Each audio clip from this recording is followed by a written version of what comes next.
United States of America, USA Vice President and Democrat presidential candidate, Kamala Harris says she only conceded to the results of 2024 elections as it is in line with principles of democracy in the North America country when defeated in an electoral contest, but she has not conceded to the fight that foiled her campaign promises, which she will continue the fight on the ground that when we fight, we win, though sometimes the fight may take a while, but that doesn't mean winning wouldn't come.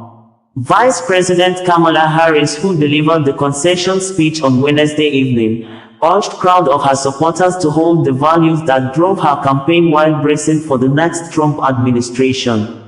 She also urged her supporters to accept the results of the campaign while thanking President Joe Biden for the support given to her during the electioneering campaign. "To my beloved dog and our family, I love you so very much. To President Biden and Dr. Biden, thank you for your faith and support. To Governor Walz and the Walz family, I know your service to our nation will continue," she said.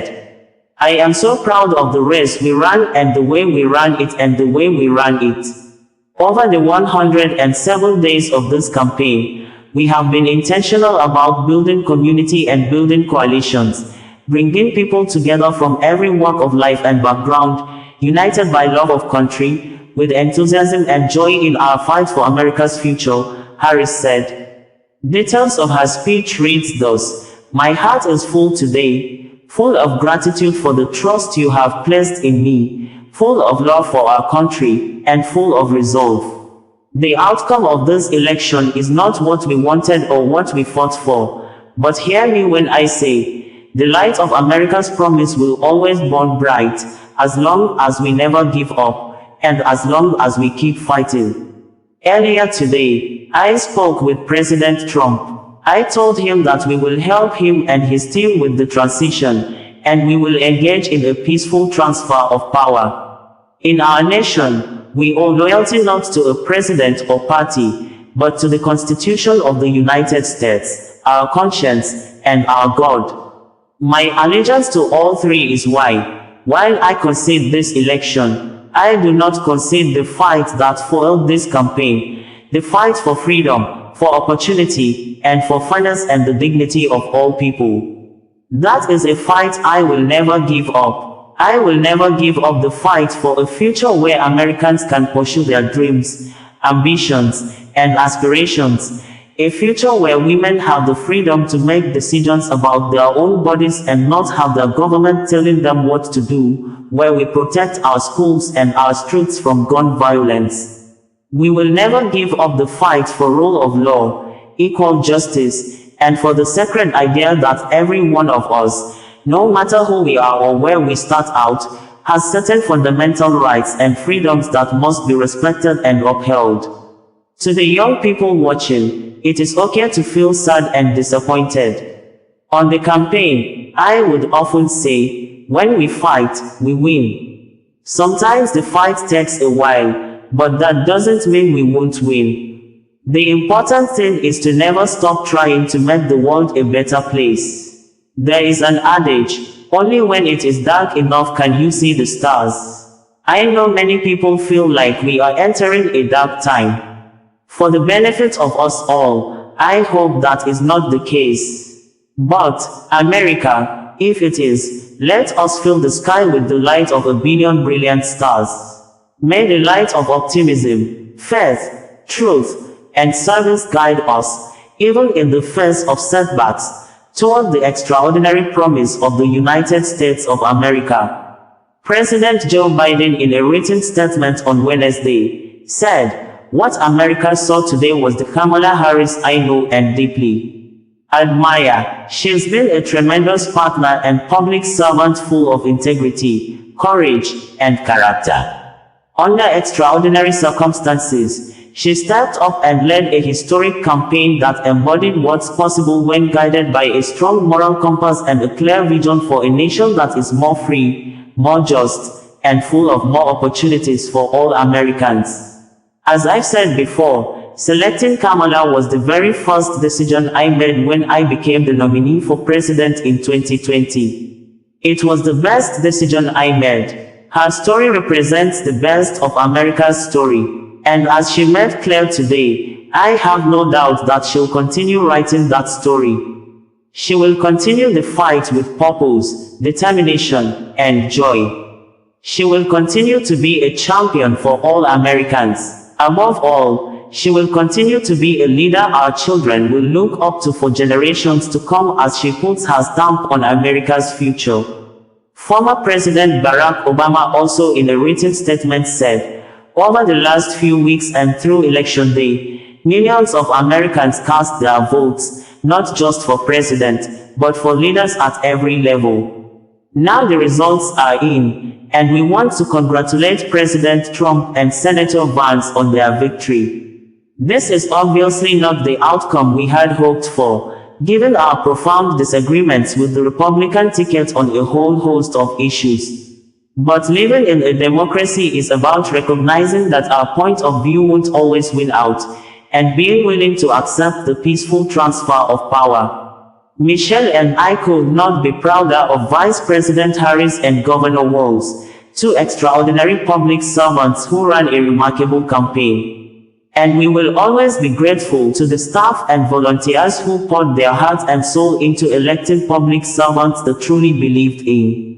As I said on the campaign trail, America has been through a lot over the last few years, from a historic pandemic and price hikes resulting from the pandemic, to rapid change and the feeling a lot of folks have that, no matter how hard the work, treading water is the best they can do.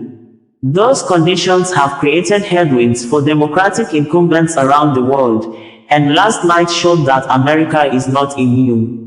The good news is that these problems are solvable, but only if we listen to each other, and only if we abide by the core constitutional principles and democratic norms that made this country great. In a country as big and diverse as ours, we won't always see eye to eye on everything. But progress requires us to extend good faith and grace, even to people with whom we deeply disagree. That's how we've come this far, and it's how we'll keep building a country that is more fair and more just, more equal and more free. My heart is full today. My heart is full today, full of gratitude for the trust you have placed in me, full of love for our country, and full of resolve. The outcome of this election is not what we wanted, not what we fought for, not what we voted for, but hear me when I say, the light of America's promise will always burn bright. As long as we never give up, and as long as we keep fighting. Now, I know folks are feeling and experiencing a range of emotions right now. I get it. But we must accept the results of this election. Earlier today, I spoke with President-elect Trump and congratulated him on his victory. I also told him that we will help him and his team with their transition, and that we will engage in a peaceful transfer of power. To the young people who are watching, it is okay to feel sad and disappointed, but please know it's going to be okay. On the campaign, I would often say, when we fight, we win. But here's the thing. Sometimes the fight takes a while. That doesn't mean we won't win. The important thing is don't ever give up. Don't ever stop trying to make the world a better place. You have power.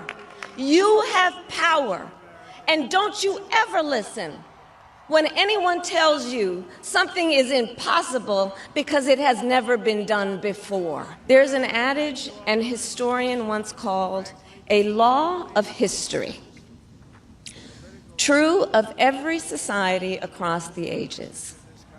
The adage is, Only when it is dark enough can you see the stars. I know many people feel like we are entering a dark time, but for the benefit of us all, I hope that is not the case. But here's the thing, America, if it is, let us fill the sky with the light of a brilliant, brilliant billion of stars.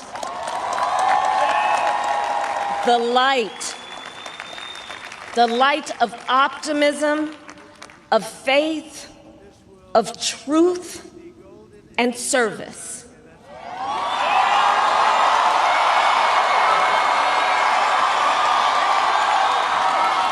HU. And may that work guide us, even in the face of setbacks, toward the extraordinary promise of the United States of America. I thank you all. May God bless you, and may God bless the United States of America. I thank you all. Concede, bringing you the news in a more digital way.